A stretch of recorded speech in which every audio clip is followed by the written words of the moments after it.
നിനക്ക് എന്ത് അടിസ്ഥാനം ഉണ്ടായിരുന്നു പറയാൻ? എന്ത് പ്രൂഫുണ്ട്? എന്ത് പ്രൂഫുണ്ട് നീ പറയുന്നതിന്? അപ്പൊ അത്തരത്തിലൊരു സാഹചര്യത്തിലാണ് കുത്തൊഴുക്ക് പോലെ ധ്യാൻ ചേട്ടന്റെ പടങ്ങൾ വരുന്നത്. ചോദ്യം അതെ അതെ. അപ്പൊ ഞാൻ പറയുന്നത്, ധ്യാൻ ചേട്ടന്റെ കഴിഞ്ഞ ദിവസത്തെ ഒരു റീല് കണ്ടായിരുന്നു. അതില് ധ്യാൻ ചേട്ടൻ തന്നെ ധ്യാൻ ചേട്ടനെ പടക്കം സ്റ്റാർ എന്നാണ് വിശേഷിപ്പിക്കുന്നത്. അല്ല, ആ റീലിന്റെ കൺസെപ്റ്റ് അതാണ്, ഒരു പടക്കം തോളിലിട്ടുകൊണ്ട് വരുന്നത്. മനസ്സിലാകുന്നത്. അപ്പൊ ഒരു പടത്തിനെ ശരിക്കും ഡീമോട്ടിവേറ്റ് ചെയ്യല്ലേ ചെയ്യുന്നത്. ഞങ്ങൾ എത്ര പ്രൊമോട്ട് ചെയ്യാലോ അപ്പൊ കേറും. നിങ്ങളോ? ഞങ്ങള് മീഡിയ ടീം. നിങ്ങള് കാരണം എത്ര പടം എന്റെ ഓടി. ചേട്ടാ ചേട്ടാ ചേട്ടാ ധ്യാൻ ചേട്ടാ പരിപാടി ഞാൻ ഈ പരിപാടി കുറച്ച് ഇതുവരെ കാണുന്നതാണ്. ചേട്ടനിപ്പോ നിങ്ങൾ കാരണം എന്റെ ഓടി ഒരു പടം പറഞ്ഞു.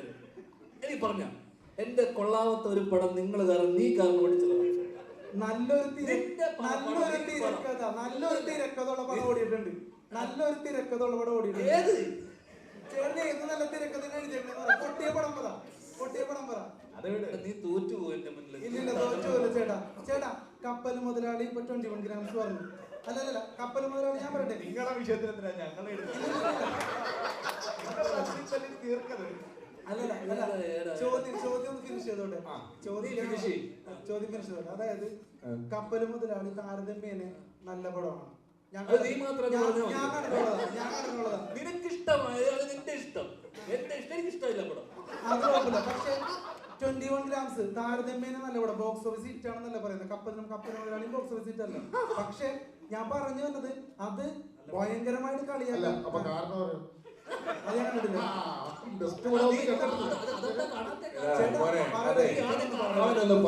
ഒന്ന് പറയട്ടെ, ഞങ്ങളുടെ പോയിന്റ് ഒന്ന് കേക്ക്. എന്റെ പോയിന്റ് കാരണം ഇപ്പൊ തന്നെ ഞാൻ പറയാം.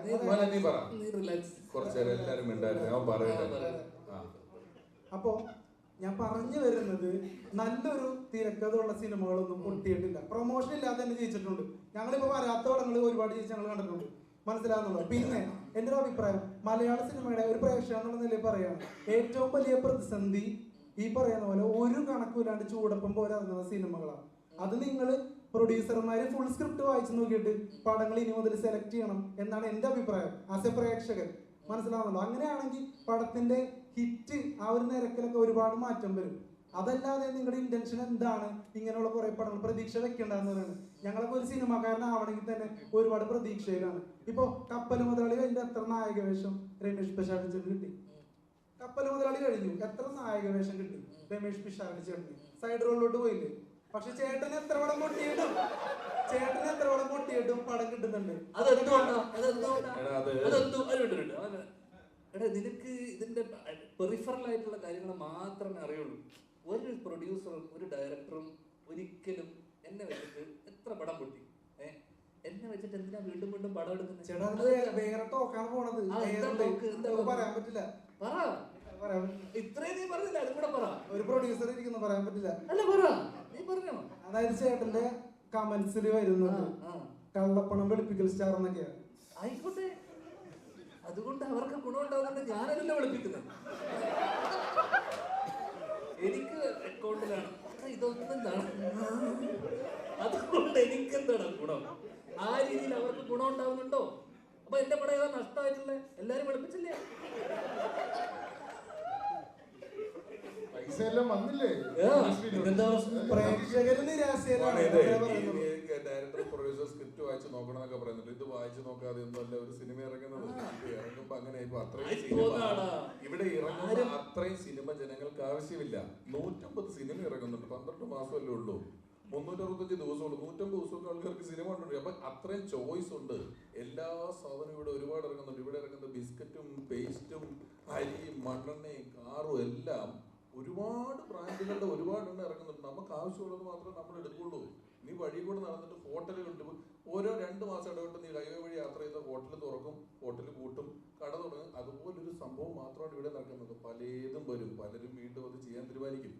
ആ കാലത്തുള്ളതിനേക്കാൾ സിനിമയ്ക്ക് മറ്റ് വ്യാവസായിക അടിസ്ഥാനത്തിലുള്ള കച്ചവടങ്ങളൊക്കെ നടന്നു തുടങ്ങുന്നത് കൊണ്ടും ധ്യാന്റെ പടത്തിന് ആ ലെവലിലുള്ള കോസ്റ്റ് വലിയൊരു 100 കോടി പടമൊന്നും അല്ല ധ്യാന്റെ പടം എന്ന് പറഞ്ഞ് വരുന്നതും ഇല്ലാതാണ്. അപ്പൊ ചെറിയ പടം ചെയ്യാൻ ആഗ്രഹമുള്ള ഒരാൾ വരുമ്പം അത് ഇൻഡസ്ട്രിയെ നിയന്ത്രിക്കുന്ന ഒരാൾ, നീ സിനിമയിൽ വരാൻ ആഗ്രഹിക്കുന്നു എന്ന് പറഞ്ഞില്ലേ, അതേപോലെ സിനിമ ചെയ്താൽ മതി എന്ന് ആഗ്രഹിക്കുന്ന ആൾക്കാരുണ്ട്. അവരെന്തായാലും ഒരു സിനിമ ചെയ്യും. അവർ ചെയ്യാൻ സിനിമ വരുമ്പം അവർ നോക്കിയെടുക്കുമ്പോൾ അവർക്ക് വലിയ ആൾക്കാരുടെ പുറകെ പോകാനോ കിട്ടാനുള്ള സാധ്യതയില്ലെങ്കിൽ അവർക്കൊരു സിനിമ ചെയ്യണം എന്നുള്ളതൊരു ആഗ്രഹമാണ്. കിട്ടിയാ കിട്ടി, പോയാൽ പോട്ടെ. ലോട്ടറി എടുക്കുന്ന പോലെയാണ്. മുമ്പൊന്നും പറഞ്ഞിട്ടില്ല.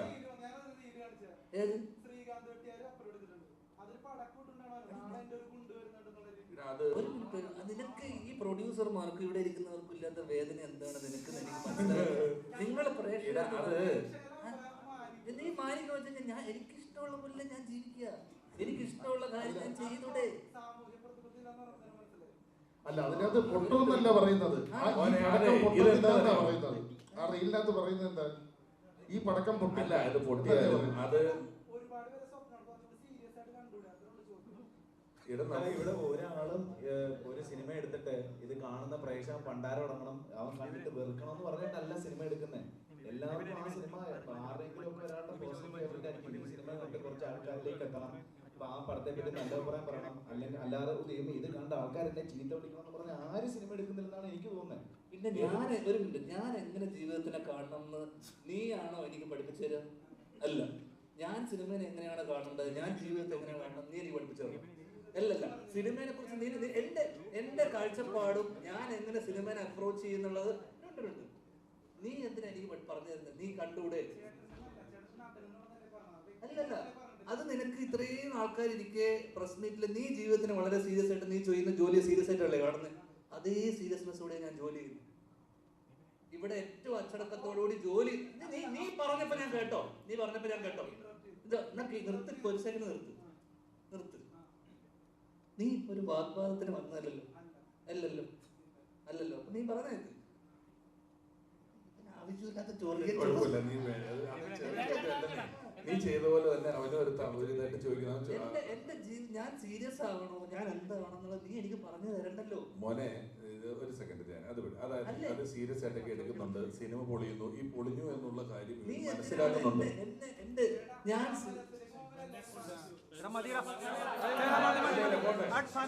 മോനെ സ്ഥാപനത്തിലേക്ക് പോണത് ഞങ്ങളല്ല.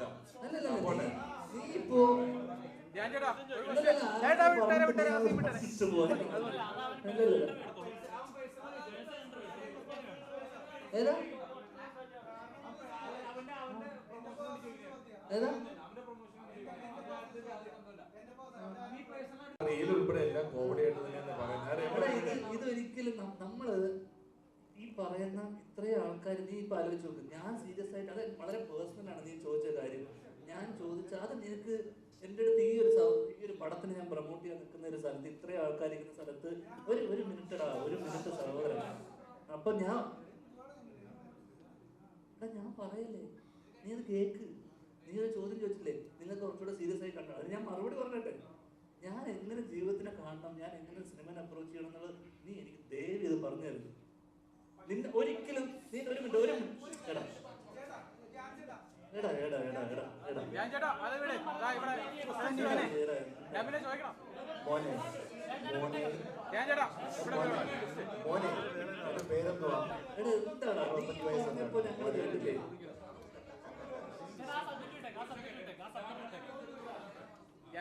മോന്റെ പേരെന്തുവാ? വേണ്ട, അല്ല, ഏത് ചാനലാ? അതും വേണ്ടല്ലേ. പക്ഷെ എനിക്കിപ്പോ നല്ലൊരു അറിവ് കിട്ടിയപ്പോ ഞാന് 40 വർഷമായി.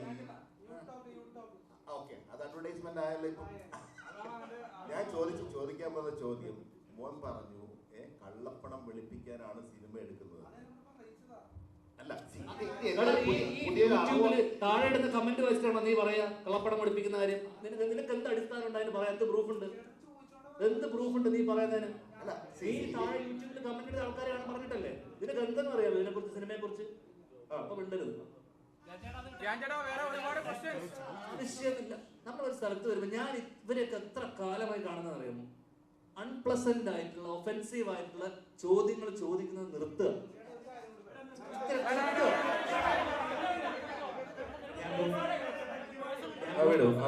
ഞാൻ എനിക്കൊരു കാര്യം പറഞ്ഞുതരാം. നീ കേട്ടോ? അല്ലല്ല, അവനൊരു കാര്യം പറഞ്ഞോട്ടെ. ഒരു കാര്യം നീ കേട്ടോ? ഒരു കാര്യം നീ കേട്ടോ, എടാ ഒരു കാര്യം നീ കേട്ടോ, അല്ല അവനൊരു ഒരു കാര്യം കൂടെ പറയടാ മോനെ, എടാ നീ അങ്ങോട്ട് അവനെ നിങ്ങൾ കോർണറിയല്ലേ, കുഴപ്പമില്ല കുഴപ്പമില്ല. എടാ എന്തുകൊണ്ടാണ് എനിക്ക് ഇത്ര സിനിമ എന്നറിയാമോ? ആൾക്കാരെ വെറുപ്പിക്കാതിരിക്കുക, വെറുപ്പിക്കുന്ന ചോദ്യങ്ങൾ സിനിമയിൽ വേണ്ടത് വെറുപ്പിക്കരുത്. ഇവിടെ വേണ്ടത് സ്ക്രിപ്റ്റ് പടം ചെയ്യുക, ഇതൊന്നുമല്ല. അച്ചടക്കം, മര്യാദ, എവിടെ എന്ത് സംസാരിക്കണമെങ്കിലും വെറുപ്പിക്കാതിരിക്കുക. നീ ഇപ്പൊ ചെയ്തോണ്ടിരിക്കുന്ന ആളാ. നീ ഇത്രയും ആൾക്കാര് പറഞ്ഞിട്ട് നീ വെറുപ്പിച്ചു, എന്നെ വെറുപ്പിച്ചു, ഇത്രയും ആൾക്കാര്. നിനക്ക് ഒരു വില ഞങ്ങളെടുത്തുണ്ടോ? ഒന്നുമില്ലല്ലോ. നീ ഇത്ര തവണ ഞാൻ നീ മോനെ കുഴപ്പമില്ല. ഇതിനെയും അതിൻ്റെതായ രസത്തിൽ തന്നെ എടുത്താൽ മതി മോനെ, കുഴപ്പമില്ല. ചോദിച്ചോ. മതി. നിന്നോട് എനിക്ക് ഉത്തരം പറയാനില്ല. ആൾക്കാര് പറയുന്നത് പ്രൊമോഷൻസിന്റെ കാര്യങ്ങൾക്ക് വേണ്ടി വന്നതാണ്. നിർത്തടാ, പറയല്ലേ നിങ്ങൾക്ക് കുറെ പ്രാവശ്യമേ പുറത്താക്കുന്നല്ല, മറ്റുള്ളവർക്ക് ചോദിക്കാൻ അവസരം കൊടുക്കണം. പുറത്താക്കൊന്നുമില്ല. പുറത്താക്കൊന്നുമില്ല. അയ്യോ മോനെ കുഴപ്പമില്ല. ചോദിച്ചു, മോനെ ചോദിച്ചു, നമ്മൾ പറഞ്ഞു. ക്വസ്റ്റ്യൻസ് വരുന്നു, പ്ലീസ് കുഴപ്പമില്ല. റൂം എടുത്ത് തരും ഞാൻ.